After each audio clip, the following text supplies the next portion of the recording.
에돔에 대한 말씀이라. 만군의 여호와께서 이와 같이 말씀하시되 대만에 다시는 지혜가 없게 되었느냐?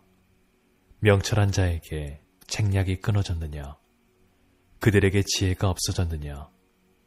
드단의 주민아, 돌이켜 도망할지어다. 깊은 곳에 숨을지어다.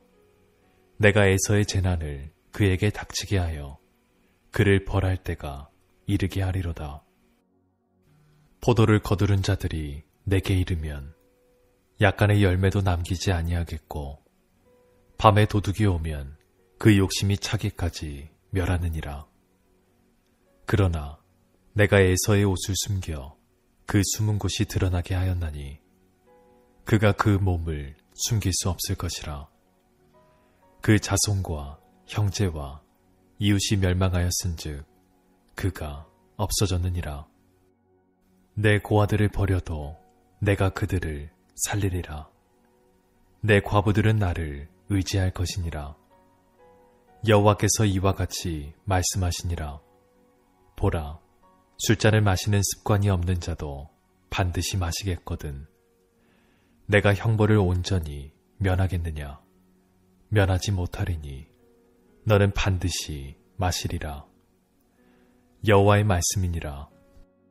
내가 나를 두고 맹세하노니 보스라가 놀램과 치욕거리와 황폐함과 저주거리가 될 것이요 그 모든 성읍이 영원히 황폐하리라 하시니라. 내가 여호와에게서부터 오는 소식을 들었노라. 사절을 여러 나라 가운데에 보내어 이르시되 너희는 모여와서 그를 치며 일어나서 싸우라. 보라, 내가 너를 여러 나라 가운데에서 작아지게 하였고 사람들 가운데에서 멸시를 받게 하였느니라. 바위 틈에 살며 산 꼭대기를 점령한 자여, 스스로 두려운 자인 줄로 여김과 내 마음의 교만이 너를 속였도다. 내가 독수리같이 보금자리를 높은 데에 지었을지라도 내가 그리로부터 너를 끌어 내리리라. 이는 여호와의 말씀이니라. 에돔이 공포의 대상이 되리니 그리로 지나는 자마다 놀라며 그 모든 재앙으로 말미암아 탄식하리로다. 여호와께서 말씀하시니라. 소돔과 고모라와 그 이웃 성읍들이 멸망한 것 같이 거기에 사는 사람이 없으며 그 가운데에 머물러 살 사람이 아무도 없으리라. 보라, 사자가 요단강에 깊은 숲에서 나타나듯이 그가 와서 견고한 처소를 칠 것이라. 내가 즉시 그들을 거기에서 쫓아내고 택한 자를 내가 그 위에 세우리니 나와 같은 자 누구며 나와 더불어 다툴 자 누구며 내 앞에 설 목자가 누구냐.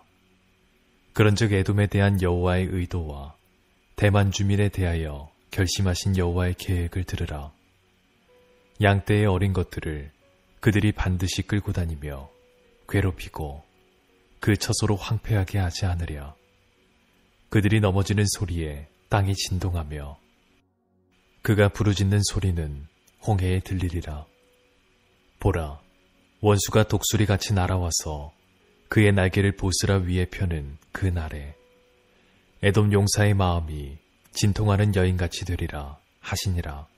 오늘은 에돔을 향한 하나님의 말씀이 기록되고 있습니다. 에돔은 사해를 기준으로 남동쪽에 위치한 나라로 야곱의 쌍둥이 형인 에서의 후손들입니다. 에돔과 이스라엘은 형제의 나라라고 할 수도 있겠지만 사실 이 두 나라의 관계는 좋지 못했습니다. 다윗이 통치할 때의 에돔은 이스라엘의 속국이었지만 이후에 독립하여서 존재하다가 시드기야 때 유다가 바벨론에 반역하자 에돔은 바벨론 편에 붙어서 함께 예루살렘을 공격하기도 하였습니다. 이러한 역사적인 전적 때문에 사실 에돔은 처음부터 하나님의 심판을 받을 수밖에 없다고도 생각해 볼 수 있습니다. 에돔의 지혜는 성경에서도 잘 알려져 있습니다. 그렇기 때문에 에돔의 지혜는 충분히 근동 지역에서 자랑할 만했습니다. 그러나 하나님께서는 이 에돔을 향해서 7절에서 이렇게 말씀하십니다. 에돔에 대한 말씀이라.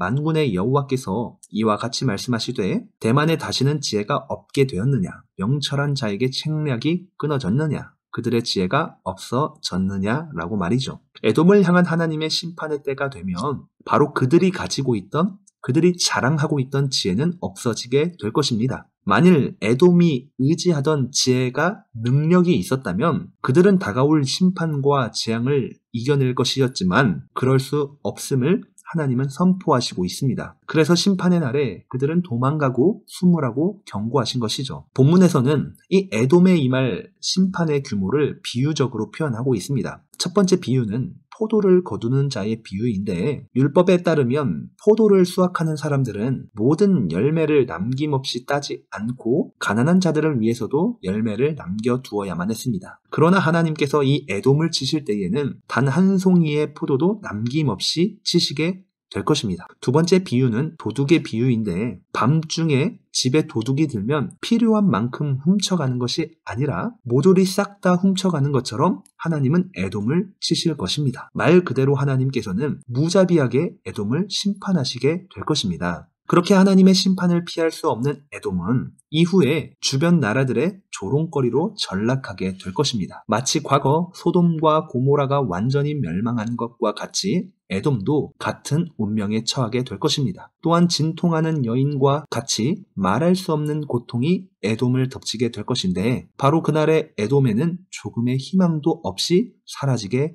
된다는 것이죠. 여러분, 스스로 지혜롭게 여기던 에돔은 사실 모압과 암몬과 같이 교만한 나라였습니다. 열방의 통치자가 되시는 하나님께서는 교만한 에돔 역시 가만히 두시지 않고 그들을 보잘것없는 작은 나라로 만드셨음을 기억해야 할 것입니다. 이와 마찬가지로 오늘도 이 세상의 지혜를 자랑하고 스스로의 교만함으로 살아가고 있는 세상 사람들을 우리가 바라보면서 결코 그들을 부러워할 필요가 없을 것입니다. 그들의 작고 작은 두 손에 가진 것과 그들 머리와 그들 삶 가운데 가진 것으로 자신을 드러내어 자랑하는 사람들이 있다면 역시 결국 그들도 에돔처럼 망하게 될 것입니다. 왜냐하면 하나님께서는 교만한 자를 가만히 두시지 않기 때문입니다. 혹여 여러분은 스스로를 지혜롭게 여기고 있습니까?